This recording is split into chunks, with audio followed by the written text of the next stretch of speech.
Assalamualaikum warahmatullahi wabarakatuh. Bismillah, alhamdulillah, alhamdulillahi nasta'inu wa nastaghfiruh wa na'udzu billahi min syururi anfusina wa min sayyiati a'malina may yahdihillahu fala mudhillalah wa may yudlil fala hadiyalah. Asyhadu an la ilaha illallah wahdahu la syarikalah wa asyhadu anna sayyidina Muhammadan abduhu wa rasuluh. Allahumma salli wa sallim ala sayyidina Muhammadil Fatihi lima ughliqa wal khatimi lima sabaq nasirul haqqi bil haqq wal hadi ila siratikal mustaqim wa ala alihi wa ashabihi wa miqdarihil azim. Qalu subhanaka la ilma lana illa ma 'allamtana innaka antal alimul hakim wa la haula wa la quwata illa billahil aliyil azim. Bersyukur kepada Allah dengan mengucap alhamdulillah, bersalawat dengan Rasulullah dengan mengucap Allahumma sholli ala sayyidina Muhammad wa ala ali sayyidina Muhammad. Baik rekan-rekan, para sahabat, para pemirsa, bapak-bapak, ibu-ibu, rekan-rekan sekalian yang dimuliakan Allah, kembali melanjutkan kajian kita tentang sejarah yang dituliskan di dalam Al-Qur'anul Karim. Sebelumnya kita sudah mengkaji tentang sejarah Yahudi dalam perspektif Al-Quran. Nah, melanjutkan kajian kita hari ini, insya Allah kita akan lanjutkan tentang sejarah An-Nasrani atau An-Nasara dalam perspektif Al-Quran. Kajian ini bukan untuk memojokkan, bukan untuk menghinakan, bukan untuk membanding-bandingkan satu agama dengan agama yang lain, satu kepercayaan dengan kepercayaan yang lain. Akan tetapi memang kita ingin mengkaji pendekatan secara ilmiah sebagaimana yang tertulis, termaktub di dalam kitab suci kita Al-Qur'anul Karim. Kita sebagai seorang muslim ketika membaca Al-Quran, terlebih kita mulai membaca surah Al-Baqarah, surah Ali Imran, surah An-Nisa, Al-Ma'idah, Al-An'am, Al-A'raf. Maka mau tidak mau, suka atau tidak suka, kita akan dihadapkan pada ayat-ayat yang berkenaan dengan konteks sejarah masa lalu. Yang paling banyak dibahas adalah tentang ahli kitab, yaitu golongan Yahudi dan Nasrani. Oleh karena itulah, maka kita sebagai seorang muslim memang harus mengetahui, memang harus mengkaji, memang harus benar-benar memahami apa yang dimaksudkan pesan dari Al-Quran tersebut, sehingga kita membaca kitab suci kita bukan sekedar kita melakukannya, bukan sekedar kita berulang-ulang mengkhatamkannya, akan tetapi ada makna, ada pesan yang kemudian kita tangkap sinyal pesan itu untuk kita pahami, untuk kita resapi, untuk kita renungi, kemudian bisa kita amalkan bersama-sama.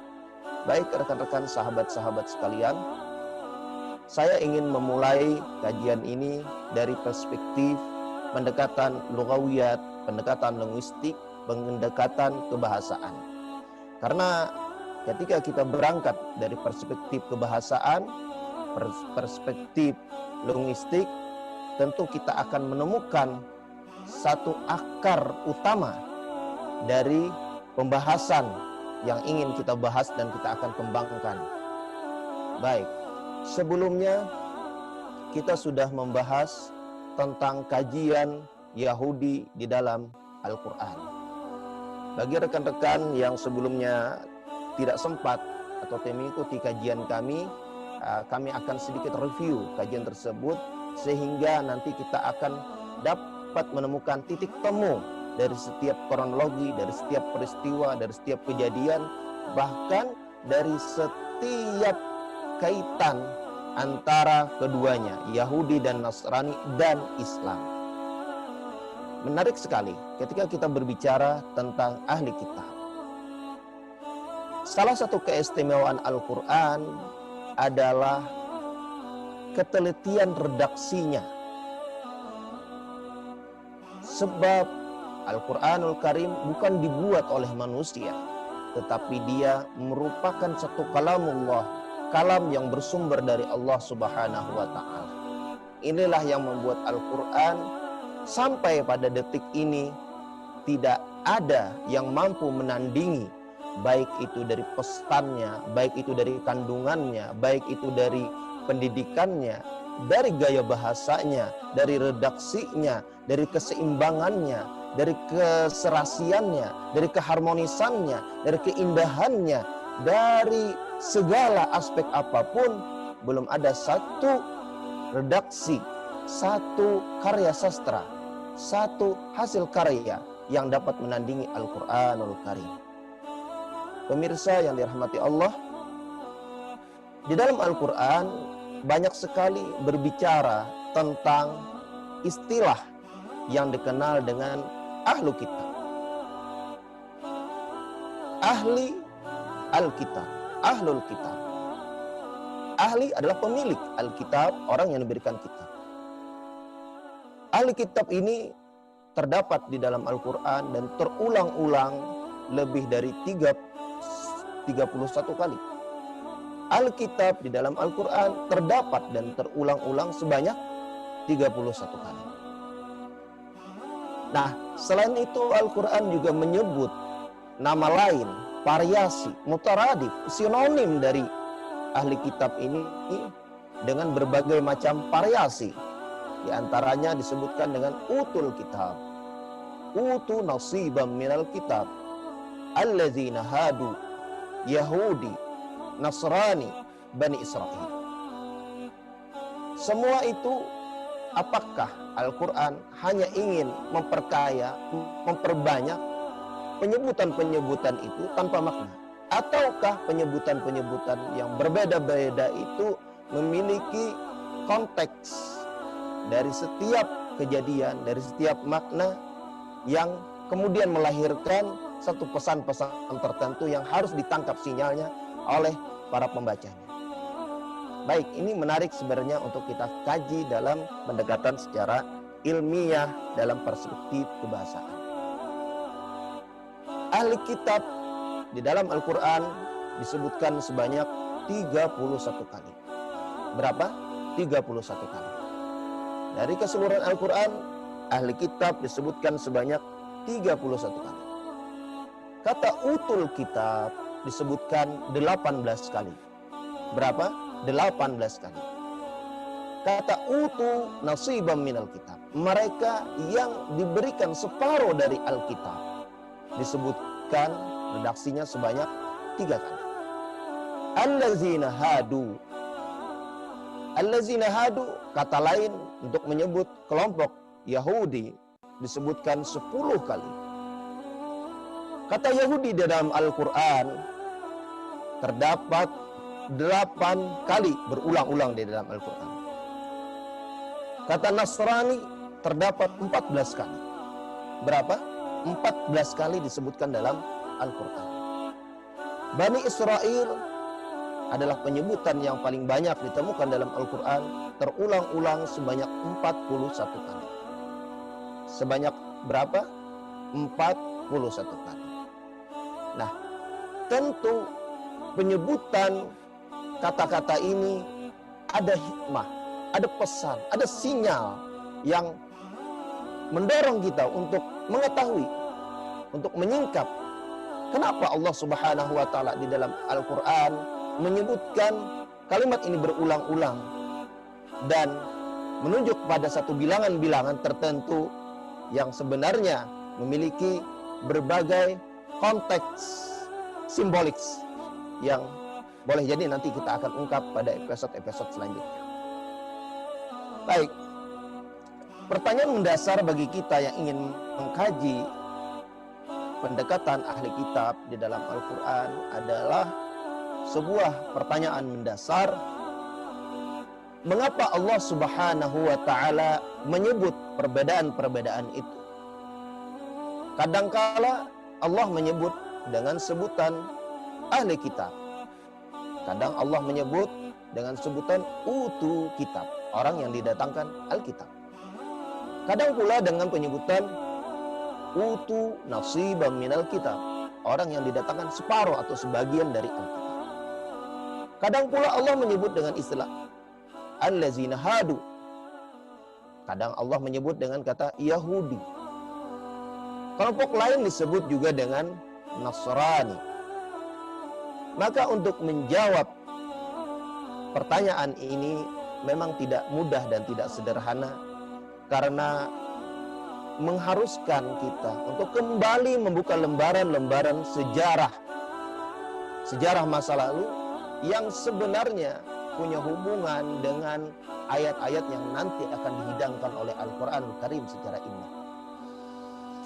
Pemirsa, teman-teman, sahabat, rekan-rekan pencinta Al-Quran, sebelumnya kita sudah membahas tentang sejarah bermula Yahudi, Bani Israel, dan Ibrani dalam perspektif Al-Quran. Baik, kita akan sedikit mereview tentang istilah Yahudi. Sebagaimana kita ketahui bahwa Yahudi merupakan penisbahan kepada putra Nabi Yakub yang keempat bernama Yahuda, anak keturunan Yahuda dengan nisbah ya, maka disebut dengan Yahudi. Di dalam istilah Ibrani dan di dalam juga dalam bahasa Arab ada dikenal dengan ya nisbah yang menunjukkan tempat. Misalnya saya berasal dari Banjar, maka nisbah saya adalah Banjari atau Al-Banjari. Ada orang yang terlahir di Mekah, kemudian dia menggunakan nisbah Al-Maki karena dari Makkah. Ada pula orang yang menggunakan nisbah Al-Madani karena dia berasal dari kota Madinah. Ada yang dari Palestina, maka dia menggunakan nisbah Palestini. Ada orang yang berasal dari Suria, maka dia menggunakan nisbah Suri. Nah, begitu pula kata Yahuda nantinya nisbah kelompok mereka atau asal nenek moyang mereka dari Yahuda kemudian menjadi nisbah ya menjadi Yahudi. Apakah Yahudi agama? Apakah Yahudi merupakan kelompok terah satu keturunan dari Yakub? Apakah Yahudi merupakan satu kelompok gerakan yang memiliki kepentingan tertentu? Nanti kita akan bahas satu persatu hubungan dan konteksnya. Ada baiknya kita masuk dulu pada kilasan sejarah Yahuda yang merupakan putra keempat dari Nabi Yakub, putra Ishak, putra Ibrahim, putra Nahur bin Tareh bin Saru bin Ra'u bin Irfaqsyad bin Syam bin Nuh bin Samak, hatta sampai kepada Isis bin Adam alaihissalam. Nah, Nabi Yakub alaihissalam merupakan putra Ishak, putra Ibrahim alaihissalam. Nabi Yakub berada di Kan'an atau dikenal dengan tanah Kan'an, Ardul Kan'an. Nabi Yakub memiliki beberapa orang istri yang melahirkan 12 orang putra. Di antaranya Robin, Yahuza, Lawi, Syam'un, Zabulun, Yasakir, dan Neftali, Jad, Ashir, Yusuf, dan Benyamin. Itulah yang disebutkan idz qala Yusuf li abihi ya abati inni ra'aitu ahada asyara kawkaba wasyamsa wal qamara ra'aituhum li sajidin. Ketika Nabi Yusuf kecil, dia mengatakan kepada ayahnya, Yakub, wahai ayahku, inni ra'aitu ahada asyara, aku melihat 11 bintang. 11 bintang menurut para mufassir menunjukkan pada jumlah saudara-saudara Nabi Yusuf yang kemudian mereka mengakui nubuwah, meyakini kenabian Nabi Yusuf serta meyakini anugerah yang Allah karuniakan kepadanya sebagai seorang penguasa di Mesir. Baik. Dari Yahuda nanti akan melahirkan terah para nabi-nabi selanjutnya, seperti Nabi Daud, Sulaiman, dan Nabi Isa alaihissalam, yang memiliki keterkaitan konteks dalam sejarah Nasrani. Yang perlu digarisbawahi dari putra-putra Nabi Yakub yang berjumlah 12 orang itu, ketika menjelang wafatnya, Nabi Yakub berwasiat kepada mereka, mereka berwasiat kepada anak-anaknya untuk menyembah Allah Subhanahu wa taala. Dari keturunan semua para nabi, dari Yakub, Ibrahim, dari Yakub sampai anak keturunan ke bawahnya, mereka semua adalah muslim, disebut dengan muslim. Baik, jika ada mushafnya, mungkin bisa buka surah Al-Baqarah pada ayat yang ke-135. Di situ jelas Allah Subhanahu wa taala menyatakan, A'udzubillahi minasyaitonir rajim. Qulu amanna billah wa ma unzila ilaina wa ma unzila ila Ibrahim wa Ishaq wa Yaqub wal asbat wa ma utiya Musa wa Isa wa ma utiyan nabiyyuna min rabbihim la nufarriqu baina ahadin minhum wa nahnu lahu muslimun. Katakanlah, aku beriman kepada Allah, beriman kepada yang diturunkan kepada kami, beriman sebagaimana berimannya Nabi Ibrahim, berimannya Nabi Ishaq, berimannya Nabi Yakub, wal asbab, dan anak cucu mereka, dan apa yang diturunkan, diberikan kepada Nabi Musa dan Isa, dan apa yang juga diberikan kepada nabi-nabi yang lain dari Tuhan mereka, Allah Subhanahu wa taala. La nufarriqu baina ahadim minhum. Mereka semua tidak berpecah belah. Artinya apa? Artinya mereka memiliki keyakinan yang sama, ketauhidan yang sama, wa nahnu lahu muslimun, dan kami adalah satu muslim. Artinya apa? Yang perlu kita garis bawahi sebelum kita berbicara pada konteks sejarah Nasrani yang akan kita bicarakan, pada konteks awal bahwa anak keturunan Ibrahim, Bani Israel, anak keturunan dari Yahuda, Yahudi, termasuk yang kita sebutkan 12 putra dari Nabi Yakub, semua dikatakan oleh Al-Quran humul muslimun. Mereka adalah orang-orang yang berislam, mereka yang memeluk tauhid, mereka yang memegang la na'budu illa illallah, kami tidak menyembah melainkan Allah. Artinya apa? Artinya pada sejarah Bani Israel, pada generasi awal, mereka adalah orang-orang yang bertauhid, mereka orang-orang yang beriman.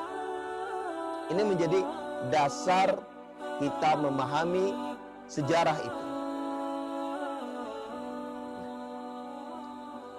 Selanjutnya, Allah juga menyebut Bani Israel dengan sebutan Yahudi.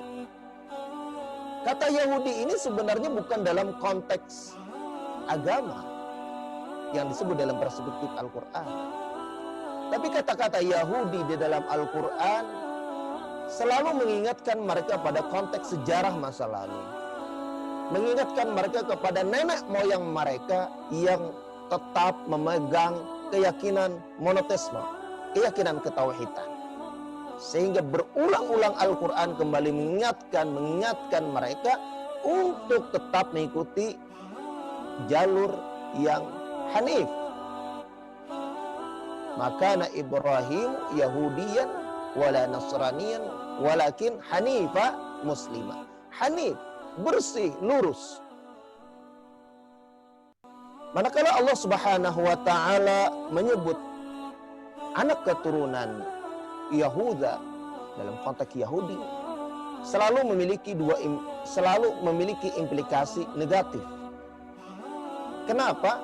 Karena Allah menyebutkan penyimpangan yang mereka lakukan dari jalan ketetapan yang telah ditetapkan oleh nenek moyang mereka dengan kepercayaan yang hanif tersebut.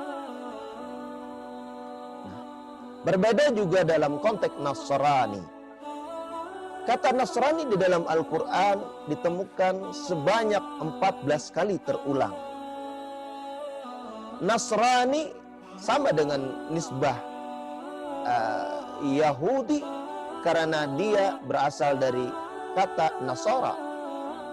Nasara dalam bahasa Arab adalah penolong. Kata Nasrani di dalam Al-Quran berangkat dari ucapan para Hawariyun. Siapa itu Hawariyun? Hawariyun ini adalah orang-orang yang dekat dengan Nabi Isa alaihissalam.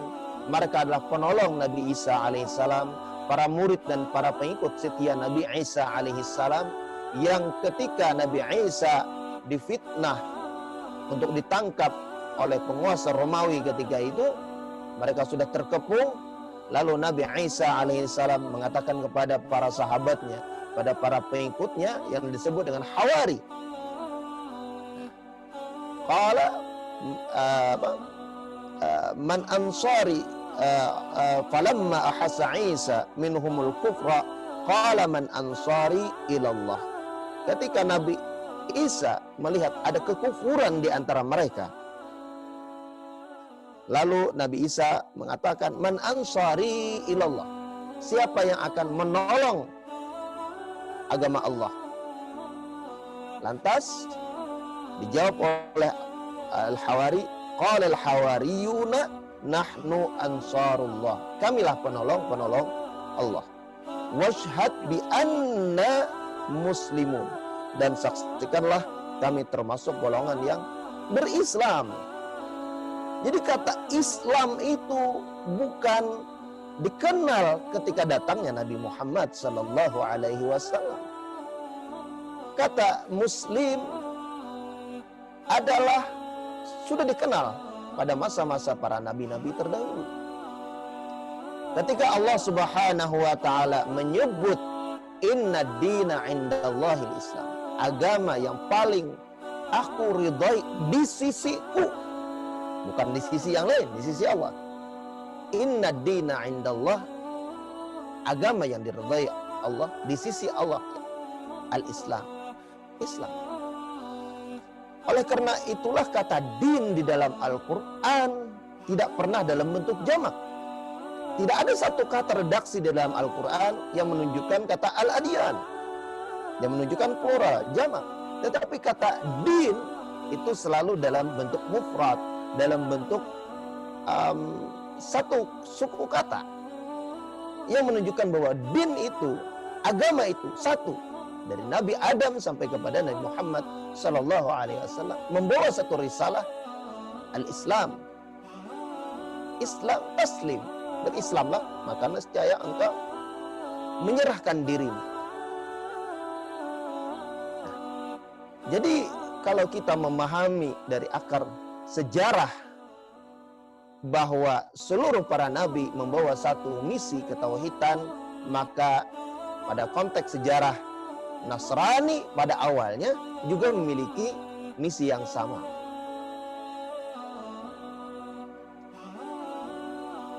Ketika Allah Subhanahu wa taala menyebut Yahudi, selalu dalam bentuk dan kesan negatif.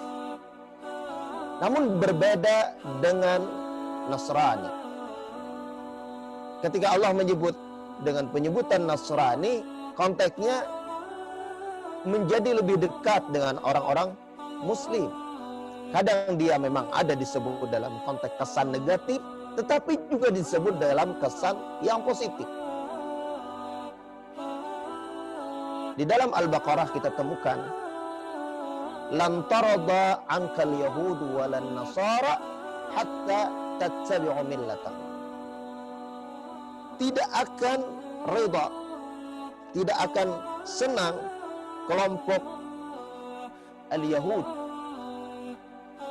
dan juga tidak senang kelompok Nasara terhadap engkau ya Muhammad sebelum engkau mengikuti milah mereka. Jika kita lihat pada konteks bahasa Arab, maka di sana akan ditemukan lan tarada lan. Kata lan di dalam bahasa Arab merupakan satu penafian yang membutuhkan kepada waktu. Lan artinya apa?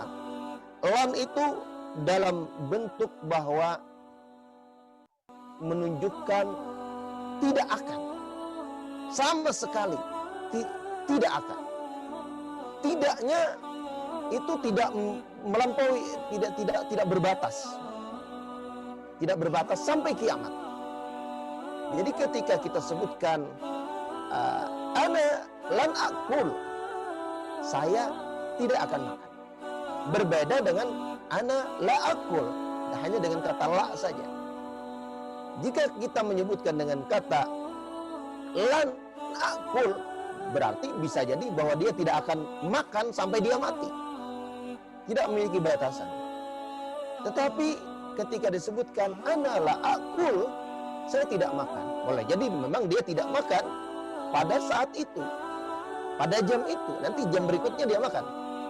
Atau dia mengatakan ana la akul yaum, saya tidak makan hari ini, berarti besok dia akan makan.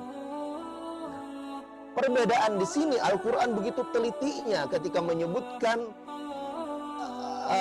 konteks Yahudi, disebutkan lan tarda, lan walan tarda, tidak akan pernah senang al-Yahud, lan tarda angkal Yahud, tidak akan pernah senang wahai Muhammad al-Yahud itu terhadap engkau selama-lamanya. Artinya apa?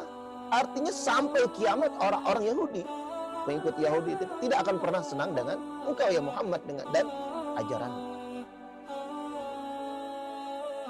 Dan setelah itu disebutkan walan Nasara, dan orang Nasrani juga tidak senang dengan engkau ya Muhammad. Tetapi dalam konteks tidak menggunakan kata lan, tapi la saja. Artinya boleh jadi tidak senangnya adalah pada masa ketika itu. Boleh jadi hari ini akan berubah. Boleh jadi dulu senang, hari ini tidak. Boleh jadi hari ini senang, sebelumnya juga tidak. Atau yang akan datang tidak. Jadi dia masih bersifat temporer. Artinya dalam konteks hubungan Yahud dan Nasara, Allah Subhanahu wa taala membeda-bedakan pengucapannya dan konteks pemaknaannya.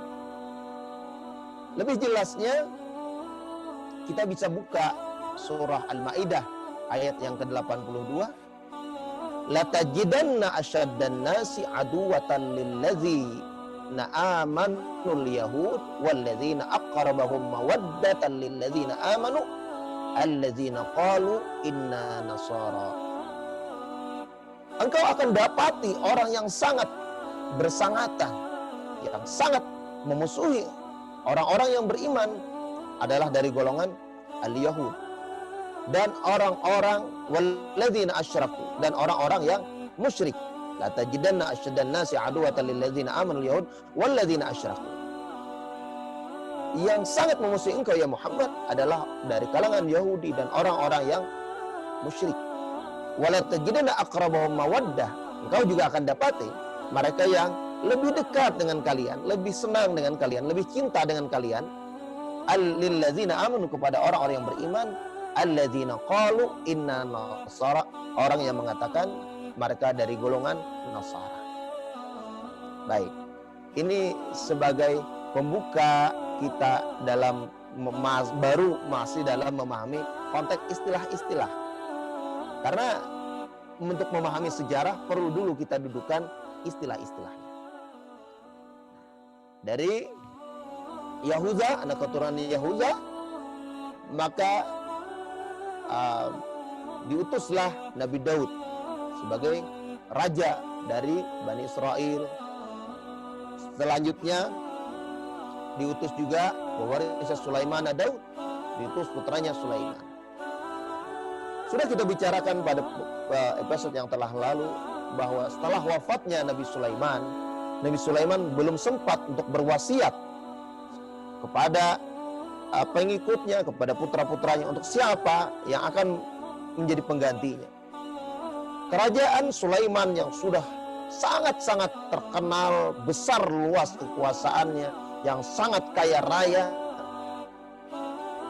menjadikan ketertarikan siapa saja yang silau dengan kerajaan Sulaiman yang tiba-tiba saja dipanggil wafat.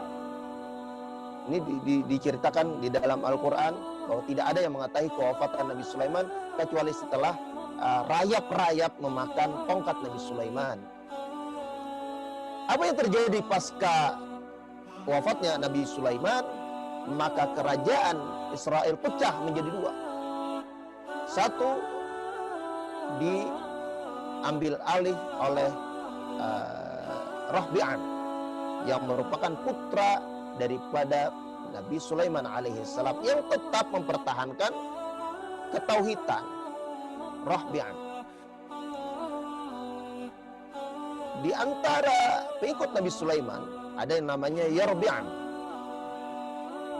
Yarbi'am inilah yang mengambil alih juga kekuasaan dan didukung oleh para pendeta-pendeta rahib-rahib Yahudi mendirikan kerajaan lain, sehingga terbagi menjadi dua kerajaan. Dari Yarbi'am inilah kemudian mereka membuat satu keyakinan disebut dengan keyakinan agama baru yang menyimpang sebenarnya dari apa yang sudah dibawa oleh misi para nabi-nabi sebelumnya. Nah, kemudian muncullah yang disebut dengan agama Yahudi. Agama Yahudi pada mulanya bukan agama yang memang diturunkan dari langit. Karena Yahuda seperti yang sudah kita bahas tadi adalah merupakan anak kelompok terah dari keturunan Yahudi. Setelah rentang berpuluh-puluh tahun, Bani Israel, anak keturunan dari Yahuda, anak keturunan Bani Israel, Yahudi, dikuasai oleh Babilonia, Nabukadnezar, sehingga mereka tersebar ke seluruh penjuru dunia. Mereka dijajah oleh bangsa Assyria, dijajah oleh Romawi, juga dijajah beberapa kali, ditaklukkan oleh Nabukadnezar, Babilonia. Sehingga kemudian Allah Subhanahu wa taala menjelang sebelum Masehi mengutus seorang dari keturunan Yahuda, adalah yang disebut dengan Isa ibnu Maryam. Isa ibnu Maryam ini diutus untuk siapa? Untuk kalangan siapa? Untuk kalangan Bani Israel. Sehingga dalam misinya diabadikan, dimaktub di dalam Al-Quran. Apa diucapkan oleh Nabi Isa? Idz qala Isa ibnu Maryam, inni Rasulullah ilaikum. Nabi Isa mengatakan kepada Bani Israel, inni Rasulullah ilaikum. Saya adalah Rasul dari Allah. Rasul utusan Allah. Ilaikum, untuk kalian, wahai Bani Israel. Musaddiqan lima baina yadayhi, untuk membenarkan apa yang sudah menjadi kepercayaan, keyakinan yang sudah diberikan, dibawa misi para nabi dari Taurat. Wa mubasysyiran bi rasuli ya'ti min ba'di ismuhu Ahmad, dan membawa berita kabar baik tentang lahirnya seorang nabi akhir zaman setelahku, namanya Ahmad. Jadi jelas bahwa rentetan sejarah para nabi-nabi terdahulu membawa satu misi, risalah, agama tauhid, agama Islam, sebelum kemudian terjadi banyak penyimpangan-penyimpangan. Nah, ini menjadi perdebatan lagi. Perdebatan dalam teologi. Namun kita sebagai seorang muslim tentu tidak ingin larut dalam perdebatan-perdebatan itu, karena kita meyakini bahwa apa yang disampaikan oleh Al-Quran merupakan satu kebenaran yang tidak akan terjadi.